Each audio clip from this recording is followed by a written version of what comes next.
KGF ತಾಲೂಕಿನ ತಾಜಾ ಹಾಗೂ ಸಂಪೂರ್ಣ ಸುದ್ದಿಗಾಗಿ ಎಎಲ್ ನ್ಯೂಸ್ ಚಾನೆಲ್ ಅನ್ನು ಸಬ್ಸ್ಕ್ರೈಬ್ ಮಾಡಿಕೊಳ್ಳಿ. ಪಕ್ಕದಲ್ಲಿರುವ ಬೆಲ್ ಬಟನ್ ಅನ್ನು ಒತ್ತಲು ಮರೆಯದಿರಿ.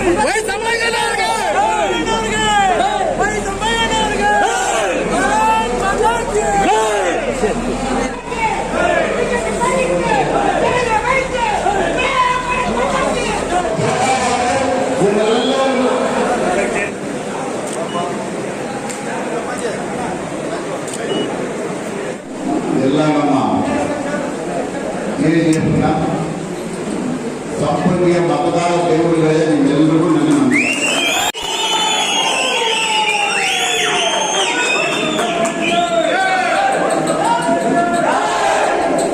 ವೇದಿಕೆಯಲ್ಲಿ ಇರ್ತಕ್ಕಂಥ ಆತ್ಮೀಯರು, ಸ್ನೇಹಿತರು, ಆರೋಗ್ಯ ಸಚಿವರು, ಚಿಕ್ಕಬಳ್ಳಾಪುರ ಜಿಲ್ಲೆಯ ನಮ್ಮ ನಾಯಕರು, ಸುಧಾಕರ್ ಬಂದಿದ್ದಾರೆ. ನಮ್ಮ ಕೋಲಾರ ಜಿಲ್ಲೆಯ ಪರವಾಗಿ ಅವರಿಗೆ ಮೊದಲನೇದಾಗಿ ಅಭಿನಂದಿಸುತ್ತಾರೆ. ಮಾಜಿ ಶಾಸಕರು, ಆತ್ಮೀಯರು, ಸ್ನೇಹಿತರು, ಮುಂದಿನ ಭವಿಷ್ಯದ ಈ ಭಾಗದ ನಾಯಕರು,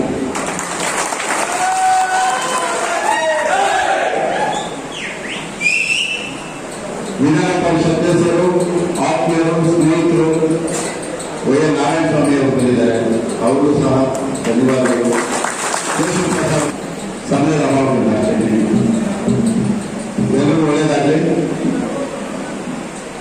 ಸಾಧನಾ ಸಮಾವೇಶ ಆಲ್ರೆಡಿ ನೀವು ಹೆಸರು ಇಟ್ಬಿಡಿ, ಅದಕ್ಕೆ ತಕ್ಕಂತೆ ನಾನು ಮಾತಾಡ್ತೇನೆ. 28ನೇ ತಾರೀಕು ನಮ್ಮ ಮುಖ್ಯಮಂತ್ರಿಗಳು, ನಮ್ಮ ಜನಪ್ರಿಯ ಮುಖ್ಯಮಂತ್ರಿಗಳು ಬಸವರಾಜ ಬೊಮ್ಮಾಯಿ ಅವರು ಮುಖ್ಯಮಂತ್ರಿಯಾಗಿ 1 ವರ್ಷ. ಈ 1 ವರ್ಷದ ಒಂದು ಸಾಧನಾ ಸಮಾವೇಶ ನಾಮಕರಣ ಮಾಡಿದೆ. ಈ ಕಾರ್ಯಕ್ರಮ ಯಶಸ್ವಿಯಾಗಿದೆ. ಸಂಪರ್ಕ ನಿಮ್ಮಲ್ಲಿ 232 ಬೂತ್ ಇದೆ. ಬೂತ್ ಲಿಸ್ಟ್ ಯಾರು ಮಾಡಿದ್ದಾರೆ ಬಂದಿರೋ ನನಗೆ ಗೊತ್ತಿಲ್ಲ. ಕೆಜಿಎಫ್ ಫಸ್ಟ್ಗೆ ಸಪ್ರೇಟ್ ಒಂದು ಪಾರ್ಟಿ ಮಾಡಿ 6 ತಾಲೂಕುಗಳಿಗೂ ಒಂದೊಂದು ಬಸ್ ಸ್ಟ್ಯಾಂಡ್. ಅವ್ರು ಅಲ್ಲೇ ಬಸ್ ನಿಲ್ಲಿಸಿರೋರು. ಅಲ್ಲಿ ನಮ್ಮವರು ಒಂದು 4 ಜನ ಇರ್ತಾರೆ.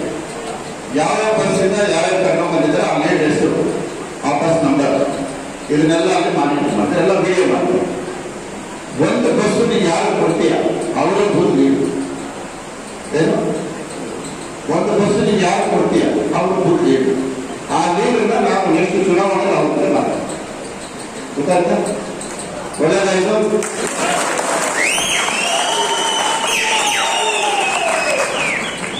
ಬಸ್ ಸ್ಟ್ಯಾಂಡ್ ಮಾಡ್ತೀವಿ. ಎಲ್ಲ ತಾಲೂಕುಗಳಿಗೂ ಒಂದು ಬಸ್ ಸ್ಟ್ಯಾಂಡ್ ಬಂದು ಇಳಿಬೇಕು.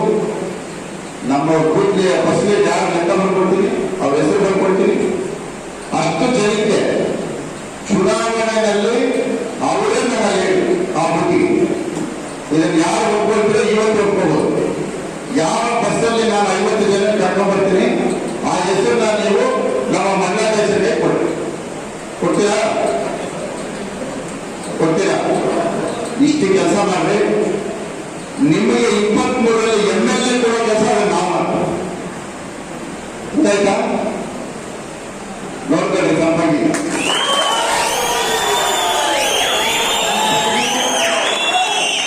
MLA ಆಗಲೇಬೇಕು. ವಿಧಾನಸೌಧ ಪ್ರವೇಶ ಮಾಡಲೇಬೇಕು.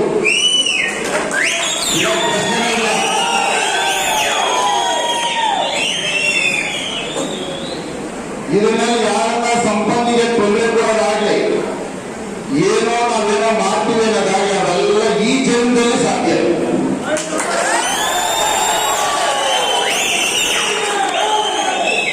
ಕಂಪನಿಗೆ ಏನನ್ನ ನನಗೆ ಗೊತ್ತಿಲ್ಲದೆ ನನ್ನ ಸೊಳ್ಳೆ ಕೆಚ್ಬೋದೇ ಹೊರತು ತಮಗೆ ಗೊತ್ತಿದ್ದು ಯಾರು ಏನು ಮಾಡಬೇಕು, ತಮಗೆ ಯಾವ ಕಾಂಗ್ರೆಸ್ ಆಗಲಿ, ಯಾವ ಕಾಂಗ್ರೆಸ್ ಆಗಲಿ, ಯಾರು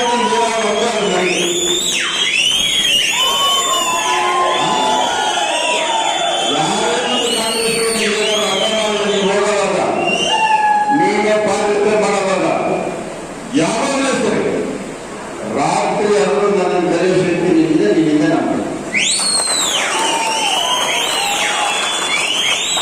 ನಮ್ಮ ಕಂಪನಿಗೆ ಬಹಳಷ್ಟು ಸಾರಿ ನಾನು ಹೇಳ್ತಾ ಇದ್ದೀನಿ, ಈ ಕಾಂಗ್ರೆಸ್ ಅವರು ನೀವು ಎದುರ ಕೆಲಸ ಬಿಟ್ಬಿಡು,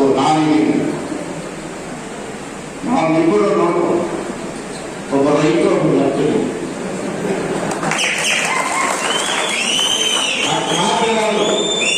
ನಾನು ಬಂದಿರೋ ನನ್ನ ಮೊಬೈಲ್ ಲಾಭ ಆದರೆ ಸುಧಾಕರ್ ಮೊಬೈಲ್ ನಾನೇ 100 ಕಿಲೋಮೀಟರ್ ಸ್ಪೀಡಲ್ಲಿ ಜೊತೆ ನಿಮ್ಗೆಲ್ಲ ಒಳ್ಳೆಯದಾಗಿ. 28ನೇ ತಾರೀಕು ಕರ್ಪುರಾಪುರದಲ್ಲಿ ಬಹಳ ಅದ್ಧೂರಿಯಾಗಿ ನಮ್ಮ 1 ವರ್ಷದ ಸಾಧನೆ ಸಮಾವೇಶನ ನಾವು ಮಾಡ್ತಾ ಇದ್ದೀವಿ. ನಾವೆಲ್ಲ ಬರಬೇಕು, ಎಲ್ಲರೂ ಒಟ್ಟಾಗಿ.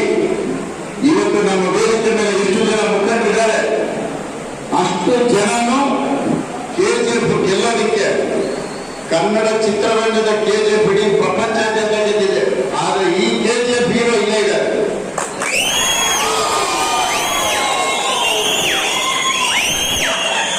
ಆ ಕೆಜಿಎಫ್ ಹೀರೋ ರೀಲ್ ಹೀರೋ, ಈ ಕೆಜಿಎಫ್ ಒರಿಜಿನಲ್ ಹೀರೋ ಇದೆ.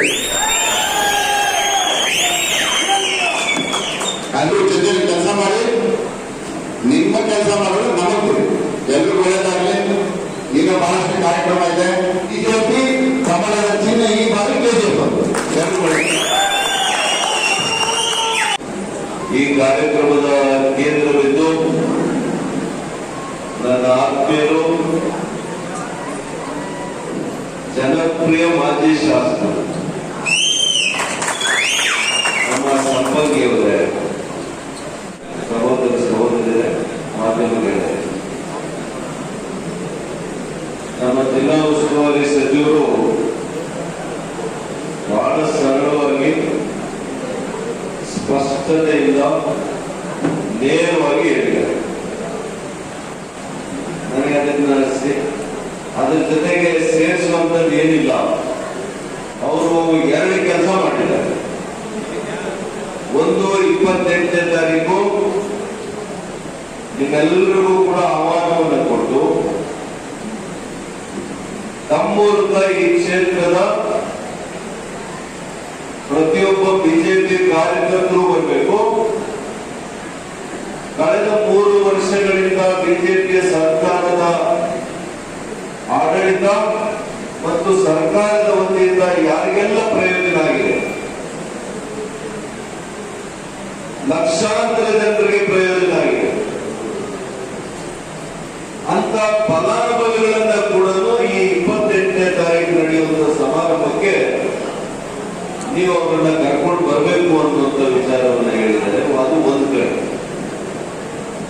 ಎರಡನೇದು 2023 ಚುನಾವಣೆ ಏನಿದೆ ಅದರ ಅರ್ಧ ಚುನಾವಣಾ ಪ್ರಚಾರವನ್ನು ಮಾಡಿದ್ದಾರೆ ಸಂಪಂಗಿಯವರು ಬಂದಂತ ನನಗೆ.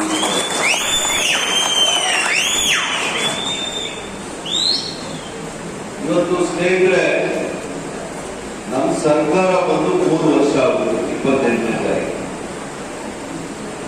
ಮೊದಲು 2 ವರ್ಷ ನಮ್ಮೆಲ್ಲ ಹಿರಿಯ ನಾಯಕರು ಯಡಿಯೂರಪ್ಪನವರಿದ್ರು. ಈಗ ಕಳೆದ 1 ವರ್ಷದಿಂದ ನಮ್ಮೆಲ್ಲರ ಜನಪರವಾಗಿರ್ತಕ್ಕಂತಹ ಜನಪ್ರಿಯತೆಯನ್ನ ಅತಿ ಕಡಿಮೆ ಅವಧಿಯಲ್ಲಿ ಜನಾನುರಾಗಿ ಆಗಿರ್ತಕ್ಕಂಥ ಮುಖ್ಯಮಂತ್ರಿಗಳು ಬಸವರಾಜ ಬೊಮ್ಮಾಯಿ ಅವರು, ಅವರ ಆಡಳಿತ, ಅವರ ಮುಖ್ಯಮಂತ್ರಿ ಚುಕ್ಕಾಣಿಯಲ್ಲೂ 1 ವರ್ಷ ಆಗ್ತಾ ಇದೆ. ಈ ಸಂದರ್ಭದಲ್ಲಿ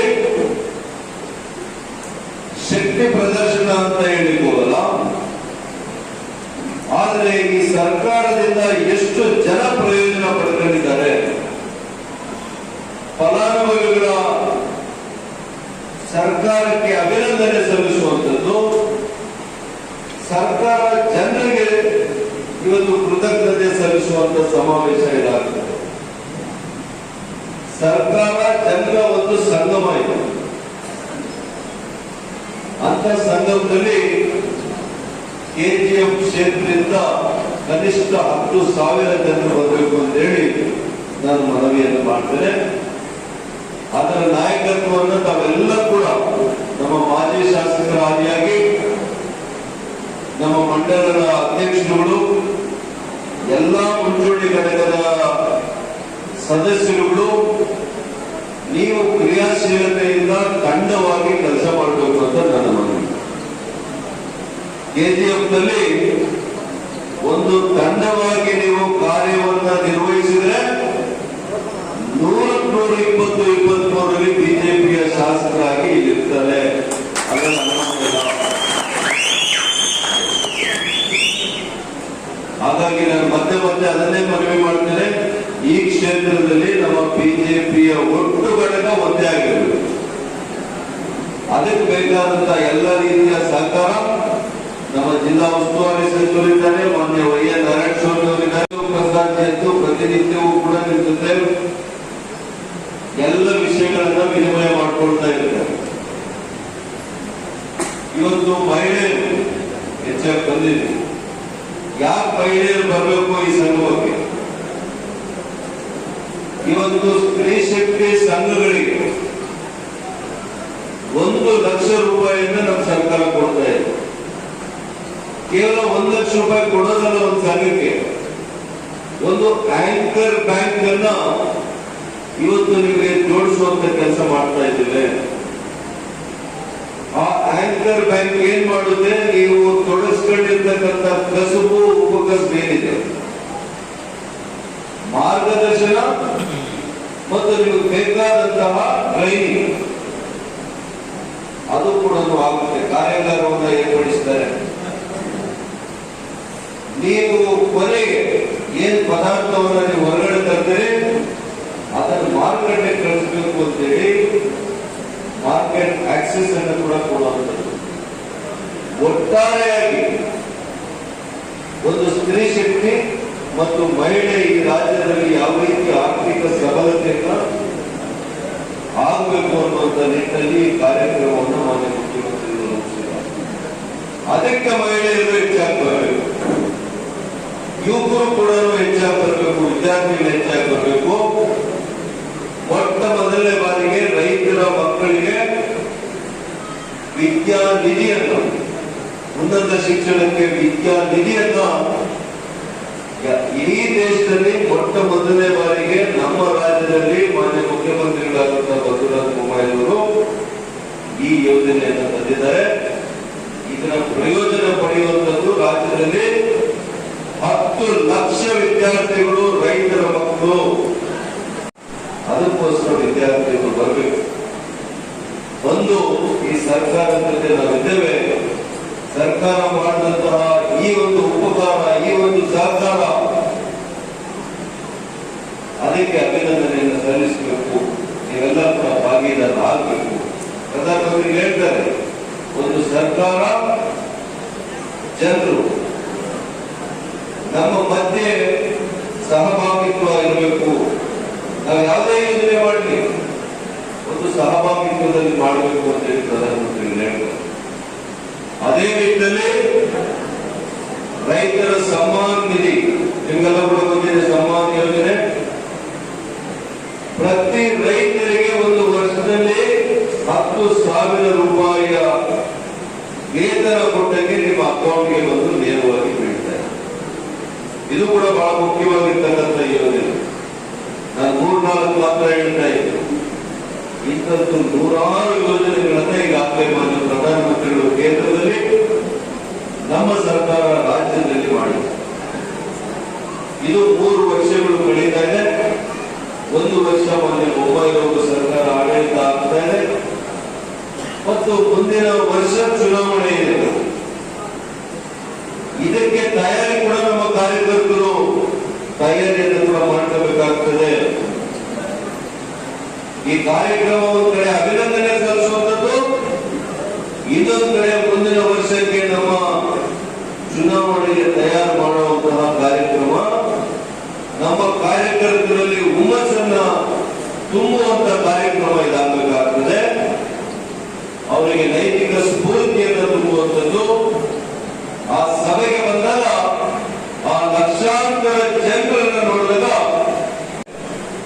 ಇವತ್ತು ಕಾಂಗ್ರೆಸ್ನವರು ಖಾಲಿ ಡಬ್ಬ ಹೊಡಿತವಲ್ಲ, ಖಾಲಿ ಡಬ್ಬ. ನಾವು ಬರ್ತೀವಿ, ನಾನು ಮುಖ್ಯಮಂತ್ರಿ, ನಾನು ಮುಖ್ಯಮಂತ್ರಿ, ಬರೀ ಖಾಲಿ ಡಬ್ಬ ಇದೆ. ನರೇಂದ್ರ ಮೋದಿ ಅವ್ರಿಗೆ ಗೊತ್ತಿದೆ, ಸೀಟು ಖಾಲಿ ಇಲ್ಲ.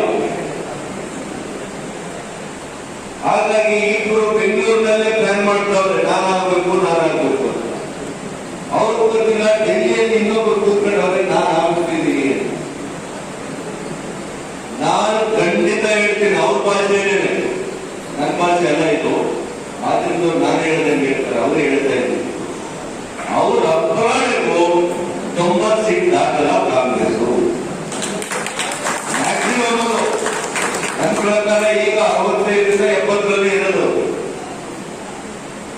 ಕೋಲಾರ ಹೇಳ್ಬಿಡ್ತೀನಿ ನೋಡಿ, ಅದೇನೋ ಗಠಬಂಧನ್ ಮಾಡ್ಕೊಂಡಿದ್ರು ನಾವು. ಗಠಬಂಧನ್ ಮೇಲಿಂದ ಅವ್ರ ಲೀಡ್ರಿಂದ ಕೊನೆಯವರು ಯಾರು ಅಡ್ರೆಸ್ ಇರಲ್ಲ ಕೋಲಾರದಲ್ಲಿ. ನಾನು ಶ್ರೀನಿವಾಸಪುರದಿಂದ ಆರಂಭ ಆಗ್ತಾರೆ, ಪ್ರತಿಯೊಂದು ಕ್ಷೇತ್ರದಲ್ಲಿ ವಿಕೆಟ್ಸ್ ಎಲ್ಲ ಉಳಿದೋಗ್ತದೆ. ಹಾಗಾಗಿ ಭಾರತೀಯ ಜನತಾ ಪಕ್ಷಕ್ಕೆ ಕೋಲಾರ ಜಿಲ್ಲೆ, ಚಿಕ್ಕಬಳ್ಳಾಪುರ ಜಿಲ್ಲೆ, ಬೆಂಗಳೂರು ಗ್ರಾಮಾಂತರ ಜಿಲ್ಲೆಗಳು ಬಹಳಷ್ಟು ಉದಯೋನ್ಮುಖವಾಗಿರ್ತಕ್ಕಂತಹ ನಮ್ಮ ಅಭ್ಯರ್ಥಿಗಳು ಶಾಸಕರಾಗ್ತಾರೆ. ಅದರಲ್ಲಿ ಅನುಮಾನ ಬೇಡ. ಅದಕ್ಕೆ ನಾವೆಲ್ಲ ಕೂಡ ಇಲ್ಲಿ ವೇದಿಕೆ ಮೇಲೆ ಕೂತಿರ್ತಕ್ಕಂಥ ನಾಯಕರುಗಳು ನಾವು ಒಂದು ತಂಡವಾಗಿ ಹಗಲಿರುಳು ಕೂಡ ಕೆಲಸ ಮಾಡೋಣ, ಜನಪರವಾಗಿ ಕೆಲಸ ಮಾಡೋಣ. ನಾಯಕತ್ವದ ಸ್ಥಳೀಯ ನಾಯಕತ್ವಕ್ಕೆ ಹೆಚ್ಚಿನ ಬೆಲೆಯನ್ನು ಕೊಡೋಣ. ಆ ಸ್ಥಳೀಯ ನಾಯಕತ್ವಕ್ಕೆ ನಾವು ಹೆಚ್ಚಿನ ಬೆಲೆ ಕೊಟ್ಟಾಗ ಪಕ್ಷ ನಿಜವಾಗಿಯೂ ಕೂಡ ಸಮೃದ್ಧಿ ಆಗ್ತದೆ, ಶಕ್ತಿಯುತ ಆಗ್ತದೆ ಅಂತ ಹೇಳಿ ನಮ್ಮೆಲ್ಲರ ನಂಬಿಕೆ ಆಗಿದೆ. ಹಾಗಾಗಿ ಸ್ನೇಹಿತರೆ, KGF ನ ಶಕ್ತಿ 28ನೇ ತಾರೀಕು ತೋರಿಸಬೇಕು. 60 ಜಿಲ್ಲೆಗಳಲ್ಲಿ ಜಿಲ್ಲಾ ಪಂಚಾಯತಿ ಬರ್ಬೋದು, ತಾಲೂಕು ಪಂಚಾಯತಿ ಬರ್ಬೋದು.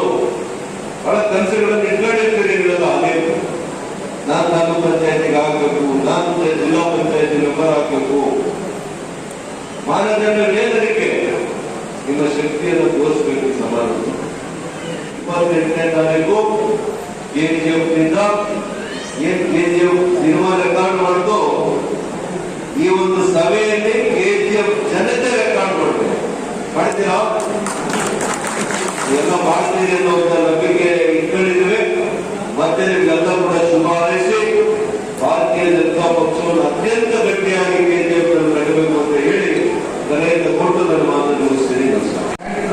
ಏನೇನು ಪ್ರಯತ್ನ ಮಾಡಬೇಕು ಅಂತ ಪಟ್ಟಿದಾಗ ನೋಡಿದ್ರು. ಅದೇ ತರ ಬೆಂಗಳೂರಲ್ಲಿ ಅವರ ಕ್ಷೇತ್ರವನ್ನು ಹಿಂಗಿಟ್ಕೊಂಡಿದ್ದಾರೆ ಅಂತ ನಮ್ಗೆ. ಯಾಕಂದ್ರೆ ಅಲ್ಲಿ ನಮ್ಮ ಫ್ಯಾಮಿಲಿನೇ ಅವ್ರು ಓಟರ್ಸ್. ಇಲ್ಲಿ ಈ ಕ್ಷೇತ್ರದ ಬಗ್ಗೆ ಮಾತಾಡುವಾಗ ಸಂಪೈಕಿಯವರು ಒಳ್ಳೆಯದು. ನಾನೇನು ಹೇಳ್ತಂದ್ರೆ, ಬರೀ ಒಂದ್ ಕಡೆ ಒಬ್ಬರದೇ ವಿಷಯದ ತಿಳ್ಕೊಂಡು ಮಾತಾಡೋದು, ಎಲ್ಲರೂ ಕರೆದು ಯಾಕೆ ಈ ಕ್ಷೇತ್ರದಲ್ಲಿ ಗುಂಪು ಕಾರ್ಯ ಆಗಿದೆ, ಅದಕ್ಕೆ ಕಾರಣ ಏನು, ಯಾಕೆ ಒಂದ್ ಕಡೆ ತಿಳ್ಕೊಂಡಿಲ್ಲ, ಇನ್ನೊಂದು ಕಡೆ. ಯಾಕಂದ್ರೆ ಗೆಲ್ಲರು ಹೀಗಿದೆ, ಅವ್ರು ವಿರೋಧ ಮಾಡೋರನ್ನ ನಾನು ಎದುರಿಸಿದ್ದೀನಿ ಅಂತ ಅವ್ರ ಮೇಲೆ ಹೇಳ್ಬೇಕು. ಆ ಸತ್ಯಕಾಲ ಮಾತಾಡಲಿಕ್ಕೆ ನಾನು ಹೇಳ್ತಾ ಇದ್ದೀನಿ.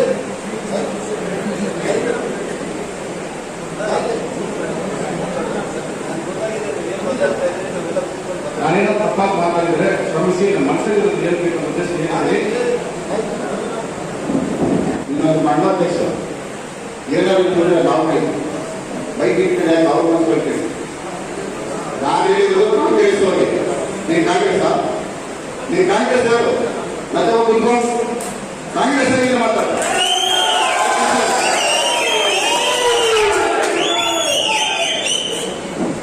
ನಮ್ಮ ಮನಸ್ಸಲ್ಲಿ ಹೇಳ್ತೀವಿ. ತಿರ್ಗಾ ಮಿನಿಸ್ಟರ್ ಹೇಳಿದ್ದಾರೆ, ಕರ್ನಾಟಕ ಕೂತು ಮಾತಾಡೋಣ. ಈ ಕಾರ್ಯಕ್ರಮಕ್ಕೆ ಬಂದು ಇದೆಲ್ಲ ಬೆಂಗಳೂರಿಗೆ ಯಶಸ್ಸು ಮಾಡಿಕೊಂಡು ಎಲ್ಲ ಕಾರ್ಯಕ್ರಮಗಳ ಧನ್ಯವಾದಗಳು ಹೇಳ್ತಾ ಈ ಕಾರ್ಯಕ್ರಮ ಮುಕ್ತಾಯ ಮಾಡ್ತಾ ಇದ್ದೀನಿ. ದೇವಸ್ಥಾನಕ್ಕೆ ನಾನು ಹೋಗಿರೋದು ನಿನ್ನೆನೇ ಸ್ಪಷ್ಟಪಡಿಸಿದ್ದೀನಿ. ಕಾಳಿಕಾಂಬ ದೇವಸ್ಥಾನಕ್ಕೆ ಕಂಬದಳ್ಳಿ ಗ್ರಾಮದಲ್ಲಿ ನನ್ನನ್ನು ಆಹ್ವಾನ ಮಾಡಿದ್ರು, ಅದಕ್ಕೆ ಹೋಗಿದ್ದೀನಿ. ದೇವಸ್ಥಾನಕ್ಕೆ ಹೋಗಿ ದೇವರ ಆಶೀರ್ವಾದ ಪಡ್ಕೊಂಡು ಬಂದಿದ್ದೀನಿ. ಅದರಲ್ಲಿ ರಾಜಕಾರಣ ಏನೂ ಇಲ್ಲ. ನಮ್ಮ KH ಮುನಿಯಪ್ಪನವ್ರ ಸಂಬಂಧ ಬಹಳ ದೀರ್ಘಕಾಲದ ನಮ್ಮ ತಂದೆಯವ್ರ ಕಾಲದಿಂದ ಕೂಡ ನಾವು ಭಾಳ ಹತ್ತಿರ ಇದ್ದೀವಿ. ಹೇಳಿದ್ದೀವಿ ಅಷ್ಟು ಬಿಟ್ಟರೆ ನಾವು ರಾಜಕಾರಣ ಏನೂ ಅಲ್ಲಿ ಮಾತಾಡಿಲ್ಲ. ನೋಡೋಣ, ರಾಜಕಾರಣ ಏನು ನಿಂತಿರಲ್ಲ ಅಲ್ವಾ. ಕಾಂಗ್ರೆಸ್ ಅಭ್ಯರ್ಥಿಗಳನ್ನ, ಕಾಂಗ್ರೆಸ್ ಶಾಸಕರನ್ನ ಸೋಲಿಸುವಂತ ಗುರಿ ಹಾಕೊಂಡಿದ್ದೇವೆ. ಅದು ಕೋಲಾರ ಜಿಲ್ಲೆಯಲ್ಲಿ ನಾವು ಮಾಡಿ ತೋರಿಸ್ತೇವೆ. GSTಯಿಂದ ಎಷ್ಟು ವರಮಾನ ಬಂದಿದೆ, ಅದಕ್ಕೆ ಎಷ್ಟು ಕಾರ್ಯಕ್ರಮಗಳನ್ನು ಈ ಸರ್ಕಾರ, ಕೇಂದ್ರ ಸರ್ಕಾರ ದೇಶದ ಜನರಿಗೆ ಕೊಟ್ಟಿದೆ ಅನ್ನೋದನ್ನು ಬೇಕಿದ್ರೆ ಭಾಳ ದೀರ್ಘವಾಗಿ ಪ್ರತಿಯೊಂದು ಅಂಕಿಅಂಶಗಳ ಸಮೇತ ಕೊಡಬಲ್ಲೆ.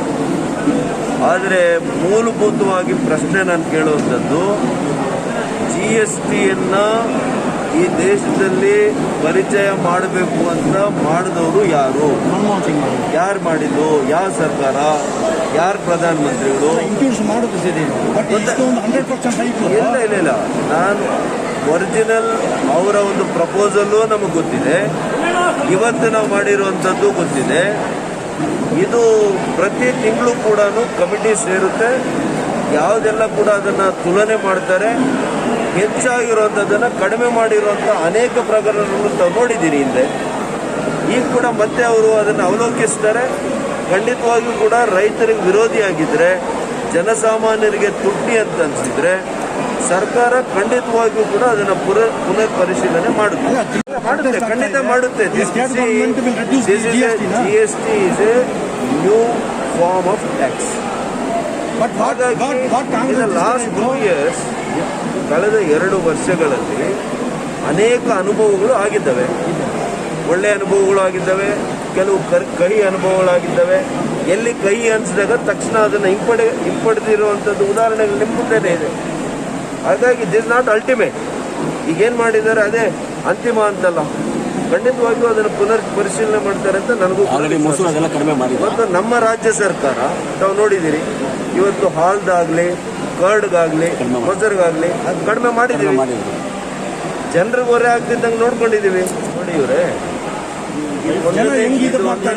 ಇದೊಂದನ್ನೇ ಹೇಳಿದ್ರೆ ನೀವು, ನಿನ್ನೆಗೆ 68 ಲಕ್ಷ ಮನೆಗಳು ನಗರ ಪ್ರದೇಶದಲ್ಲಿ ಮನೆಗಳು ನಿರ್ಮಾಣ ಆಗಿದೆ.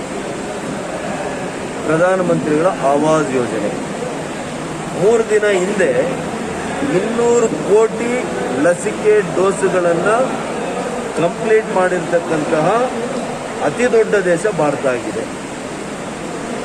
ಸರ್ಕಾರ ಅಂದರೆ ಜನರ ಸರ್ಕಾರನೇ ಇದು, ಜನರಿಂದ ಜನರಿಗೋಸ್ಕರ. ಹಾಗಾಗಿ ಆದಷ್ಟು ಕೂಡ ಹೊರೆಯಾಗದಂತೆ ನಮ್ಮ ಕೇಂದ್ರ ಸರ್ಕಾರ, ಮಾನ್ಯ ಪ್ರಧಾನಮಂತ್ರಿಗಳು ಎಲ್ಲ ಕ್ರಮಗಳನ್ನು ತೆಗೆದುಕೊಳ್ತಾ ಇದ್ದಾರೆ. ಮತ್ತಷ್ಟು ಕ್ರಮಗಳನ್ನು ತೆಗೆದುಕೊಳ್ತಾರೆ ಅಂತಹ ನನಗೆ ನಂಬಿಕೆ, ವಿಶ್ವಾಸ. ಏನೇ ಹೇಳಿದ್ದೀನಿ, KH ಮುನಿಯಪ್ಪನವರು ರಾಜಕೀಯ ಕ್ಷೇತ್ರದಲ್ಲಿ ಭಾಳ ಹಿರಿಯ ನಾಯಕರು, ಮುನ್ಸದ್ದಿಗಳಿದ್ದಾರೆ, ಅಪಾರ ಅನುಭವ ಇದೆ. ಅವರು ಯಾವ ಪಕ್ಷದಲ್ಲಿದ್ದರೂ ಕೂಡ ಅವರೇ ಒಂದು ಶಕ್ತಿ. ಬಿಜೆಪಿಯವರು ಅಂತ ಆ ಪಕ್ಷದಲ್ಲಿ ಅವರನ್ನು ನಡೆಸ್ಕೊಂಡಿರುವಂಥದ್ದು ಇಡೀ ಜಗತ್ ಜಾಹೀರವಾಗಿದೆ. ಮತ್ತು ಎಲ್ಲರಿಗೂ ಗೊತ್ತಾಗಿದೆ ಯಾವ ರೀತಿಯಲ್ಲಿ ಅವರನ್ನು ನಡೆಸ್ಕೊಂಡಿದ್ದಾರೆ ಅಂತೇಳಿ. ಅಲ್ರಿ 7 ಚುನಾವಣೆಗಳು ಸತತವಾಗಿ ಗೆಲ್ತಾರೆ, 1 ಚುನಾವಣೆಯಲ್ಲಿ ಮಾತ್ರ ಸೋಲ್ತಾರೆ. ಮತ್ತೊಬ್ಬ ನಾಯಕರು 1 ಚುನಾವಣೆಯಲ್ಲಿ ಸೋತ್ ಕೂಡಲೇ ತಕ್ಷಣ ಅವರನ್ನು ಕೇಂದ್ರದಲ್ಲಿ ರಾಜ್ಯಸಭಾ ಸದಸ್ಯರು ಮಾಡ್ತಾರೆ. ಅಲ್ಲಿಗೆ ಡಬಲ್ ಸ್ಟ್ಯಾಂಡರ್ಡ್ಸ್ ಇದೆ ಕಾಂಗ್ರೆಸ್ನಲ್ಲಿ ಅನ್ನೋದನ್ನು ನಾನು ಹೇಳಲಿಕ್ಕೆ ಕೊಟ್ಟಿದ್ದೆ. ಜನತಾ ಪಕ್ಷದ ಅಭ್ಯರ್ಥಿಯನ್ನು ಗೆಲ್ಲಿಸ್ಕೊಳ್ಳಿಕ್ಕೆ ಏನು ತಂತ್ರಗಾರಿಕೆ ಮಾಡಬೇಕು ಭಾರತೀಯ ಜನತಾ ಪಾರ್ಟಿ ಅವತ್ತರಲ್ಲಿ ಮಾಡಿದೆ. ಕಾಂಗ್ರೆಸ್ನಲ್ಲಿ ಇದ್ದಂಥ ವ್ಯಕ್ತಿಗಳು ಆ ಪಕ್ಷಕ್ಕೆ ಅವರು ವಿಶ್ವಾಸವಾಗಿರ್ಬೇಕಾ, ಭಾರತೀಯ ಜನತಾ ಪಕ್ಷಕ್ಕೆ ಸೇರ್ಬೇಕಾಯ್ತು. ಮತ್ತೆ ಅವತ್ತು ಓಪನ್ ಆಗಿ ನಮ್ಮ ಪಕ್ಷದಲ್ಲಿ ಸೇರ್ಬೇಕಾಯ್ತು. ಇವತ್ತು ನಾನಿಲ್ವಾ, ನನಗಿಷ್ಟ ಆಗಲಿಲ್ಲ ಅವ್ರು ಜನತಾದಳದ ಜೊತೆ ಹೋಗಿದ್ದು, ರಾಜೀನಾಮೆ ಕೊಟ್ಟು ಹೊರಗಡೆ ಬಂದೆ, ಭಾರತೀಯ ಜನತಾ ಪಕ್ಷದಲ್ಲಿ ನಿಂತ್ಕೊಂಡೆ, ನನ್ನ ಜನರು ನನ್ನ ಕೈ ಹಿಡಿದು ಇವತ್ತು ನಾನು ನೇರವಾಗಿದ್ದೀನಿ. Why should you do behind back? ಬೆನ್ನಿಂದೆ ಮಾಡಬಾರ್ದು ಯಾವತ್ತು ರಾಜಕಾರಣ. ಅನ್ನಿಸ್ಲಿಕ್ಕೆ ಇಷ್ಟಪಡಲ್ಲ. ಕೆಲವು ಭಿನ್ನಾಭಿಪ್ರಾಯಗಳು ಇದ್ದಾವೆ, ಇಲ್ಲ ಅಂತ ನಾನು ಹೇಳೋದಿಲ್ಲ. ಅದನ್ನು ನಾವೆಲ್ಲ ಕುಳಿತುಕೊಂಡು ಸರಿ ಮಾಡ್ತೇವೆ. ಅದೇನು ದೊಡ್ಡ ಭಿನ್ನಾಭಿಪ್ರಾಯಗಳೇನಲ್ಲ. ನಾವೆಲ್ಲ ಕೂಡ ಒಂದು ತಂಡವಾಗಿ KGFನಲ್ಲಿ ಕೆಲಸ ಮಾಡ್ತಾರೆ. ಮತ್ತು ನಾವೆಲ್ಲ ಇಡೀ ತಂಡ ಸೇರಿಕೊಂಡು ಒಬ್ಬ ಅಭ್ಯರ್ಥಿಯನ್ನು ಸರ್ವಾನುಮತದಿಂದ ಆಯ್ಕೆ ಮಾಡುವಂಥದ್ದು ಪಕ್ಷದ ಆದೇಶದ ಮೇಲೆ ಆಗ್ತದೆ. ಖಂಡಿತವಾಗಿಯೂ ಮುಂದೆ ಭಾರತೀಯ ಜನತಾ ಪಕ್ಷದ ಅಭ್ಯರ್ಥಿ ಗೆಲ್ತಾರೆ. ಮಂಕಿ ಪಾಕ್ಸ್ ವಿಚಾರದಲ್ಲಿ ಯಾರೂ ಆತಂಕಕ್ಕೆ ಒಳಗಾಗುತ್ತೆ. ಎರಡೇ ಎರಡು ಪ್ರಕರಣಗಳು ಕೇರಳದಲ್ಲಿ ಪತ್ತೆಯಾಗಿದೆ. ಕರ್ನಾಟಕದಲ್ಲಿ ಯಾವುದೇ ವರದಿ ಆಗಿಲ್ಲ. ಆದರೆ ನಾವು ಎಲ್ಲ ಮುನ್ನೆಚ್ಚರಿಕೆ ಕ್ರಮಗಳನ್ನು ತೆಗೆದುಕೊಂಡಿದ್ದೇವೆ. ಅದಕ್ಕೆ ಯಾವ ರೀತಿ ಮುನ್ನೆಚ್ಚರಿಕೆ ಕ್ರಮಗಳು ತಗೋಬೇಕು ಅಂತ ಮಾರ್ಗಸೂಚಿಯನ್ನು ಬಿಡುಗಡೆ ಮಾಡಿದ್ದೇವೆ. ಸ್ಟ್ಯಾಂಡರ್ಡ್ ಆಪರೇಟಿಂಗ್ ಪ್ರೊಸೀಜರ್ಸ್ ಆಲ್ರೆಡಿ ಮಾಡಿದ್ದೇವೆ. ಬಂದರುಗಳಲ್ಲಿ ಮತ್ತು ವಿಮಾನ ನಿಲ್ದಾಣಗಳಲ್ಲಿ ಪ್ರಯಾಣಿಕರ ಮೇಲೆ ಗುಮಾನ ಇಟ್ಟಿದ್ದೇವೆ, ತಪಾಸಣೆ ಮಾಡ್ತಾ ಇದ್ದೇವೆ. ಏನಾದರೂ ಆ ರೀತಿಯಲ್ಲಿ ಕಂಡು ಬಂದಲ್ಲಿ ತಕ್ಷಣ ಅವರಿಗೆ ಸಿಂಪ್ಟೊಮ್ಯಾಟಿಕ್ ಟ್ರೀಟ್ಮೆಂಟನ್ನು ಕೊಡಲಿಕ್ಕೆ ಎಲ್ಲ ವ್ಯವಸ್ಥೆಯನ್ನು